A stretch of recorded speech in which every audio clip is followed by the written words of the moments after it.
O que você vê no espelho, na verdade, não é uma imagem, mas o que você sente. É como se houvesse uma fusão entre a própria imagem em si, da sua percepção, da sua visão, do reflexo da sua imagem, mas ao mesmo tempo existe ali uma fusão daquilo que você sente, porque o corpo é o que define aquilo que você é, ou seja, nós somos aquilo que sentimos. Então, em outras palavras, aquilo que você rejeita na sua imagem refletida é exatamente aquilo que você rejeita como sentimento, como afeto. Então, como o afeto é absolutamente inconsciente, a pessoa não percebe que existe essa fusão entre a imagem refletida e aquilo que ela sente no corpo, como sensações, como Reich coloca sensações vegetativas, sensações plasmáticas, que podem ou não ser rejeitadas inconscientemente. Então existem várias doenças que só podem ser explicadas dessa forma. Doenças em que a pessoa não reconhece partes do próprio corpo, doenças em que a pessoa rejeita partes do próprio corpo, a ponto de mutilar o próprio corpo. E ela não percebe que, na verdade, ela está tentando se livrar dessas sensações vegetativas, como o Reich fala, o Wilhelm Reich, o psiquiatra alemão. Considerando até o aspecto em que a pessoa percebe partes do próprio corpo como se fossem de outra pessoa, um intruso, né? Como se a pessoa tivesse sofrido um split, ali, uma divisão em duas partes, rejeitando uma parte do próprio corpo.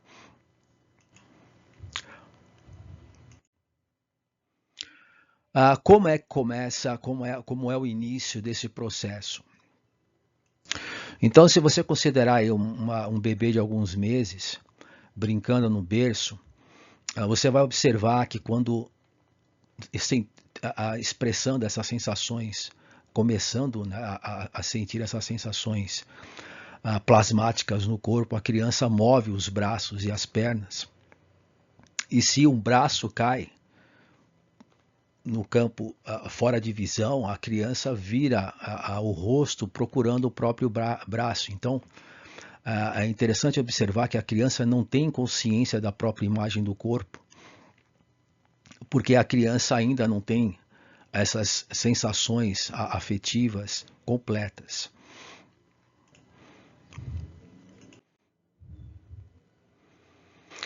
Então, na verdade, é como se a criança não existisse. E outro aspecto interessante é que a criança, nessa fase, ela tem primeiro a impressão. O que aparece para a criança é o corpo da mãe.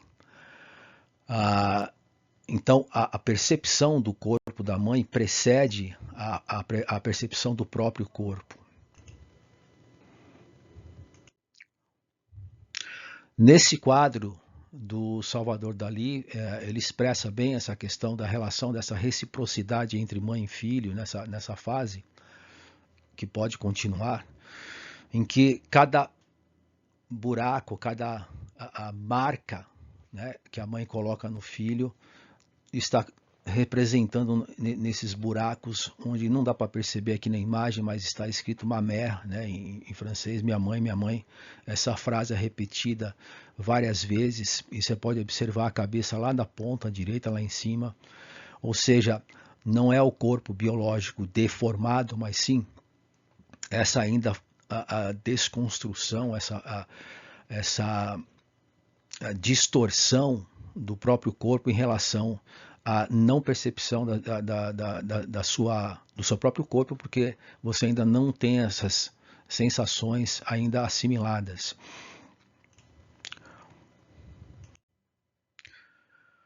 Essa observação está no livro do Sartre, né, O Ser e o Nada, e é muito interessante essa explicação.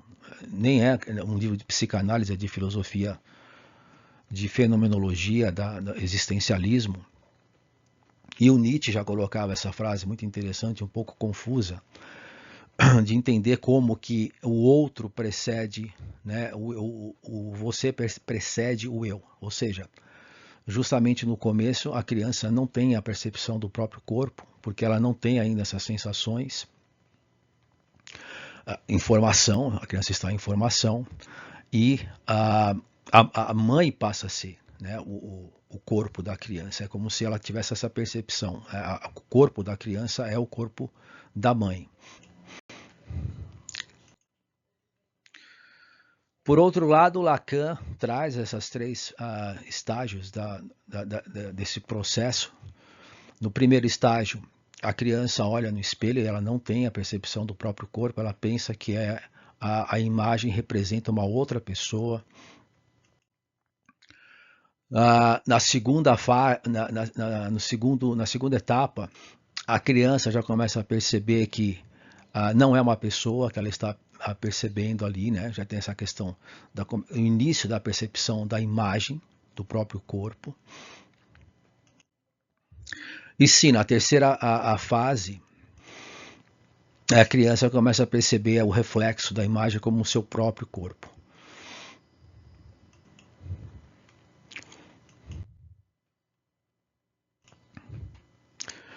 Nesse livro do Douto aqui, é interessante essa observação dessa problemática na relação entre a criança e a mãe,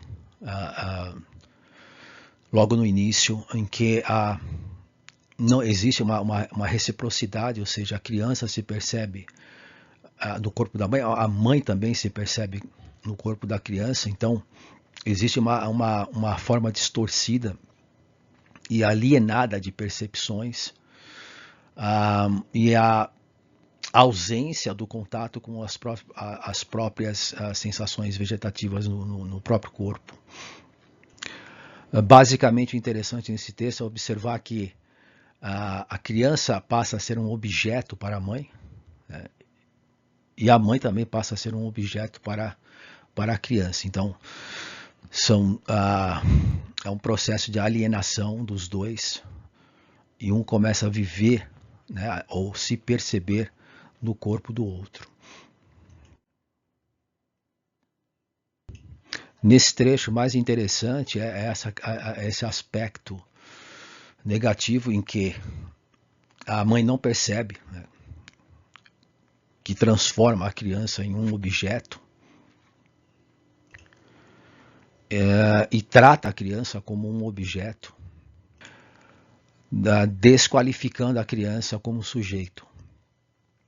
Então é como se transformasse numa pessoa vazia, absolutamente manipulada, né, manipulada e controlada no caso a criança, pela própria mãe. A criança chega até a ser considerada como uma estátua. Nesse quadro do pintor belga René Magritte fica bem claro essa explicação, onde você percebe ali a mãe no lugar do filho, o filho no lugar da mãe. Existe aí uma reciprocidade entre os dois, um se percebe no corpo do outro, evitando o contato com as próprias as sensações plasmáticas no corpo. É como se a criança começasse a perder ou deixasse de começar a entrar em contato com essas próprias sensações, e deixasse de sentir o próprio corpo. Então a frase que define bem esse conceito é que você é aquilo que você sente, não é aquilo que você vê, mas aquilo que você sente. Se você tiver alguma questão em relação às próprias sensações afetivas no corpo, você vai ter uma percepção distorcida da sua imagem. É como se você negando aquilo que você sente, você nega aquilo que você vê.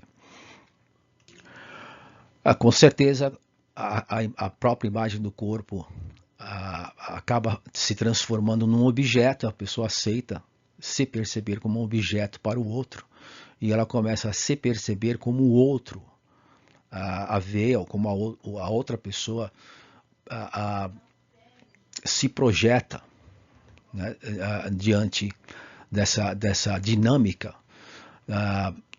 neutralizando ou anulando a identidade do próprio corpo da pessoa.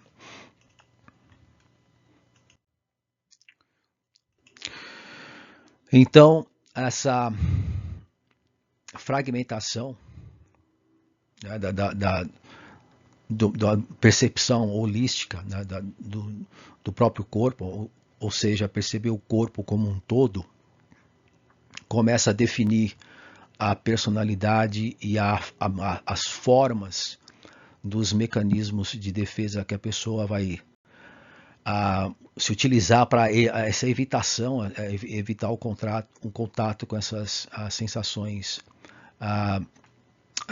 no próprio corpo. Basicamente, a defesa e a resistência no tratamento psicológico consiste exatamente como vocês estão observando aí, essa ruptura desse laço, que não é um laço afetivo absolutamente. Um laço afetivo tem que ser com o próprio corpo, para que você tenha essa possibilidade de compartilhar, né, com a outra pessoa, se percebendo no próprio corpo, e não um se percebendo no corpo do outro. É justamente em relação a essa cisão, essa ruptura, que é a intenção dos desejos inconscientes, da pulsão Thanatos, que a pessoa procura evitar, se utilizar, causando aí sintomas. Mais tarde, essa problemática toda é transferida, é repetida, né? A cada repetição você atualiza a transferência dessa problemática para as outras pessoas.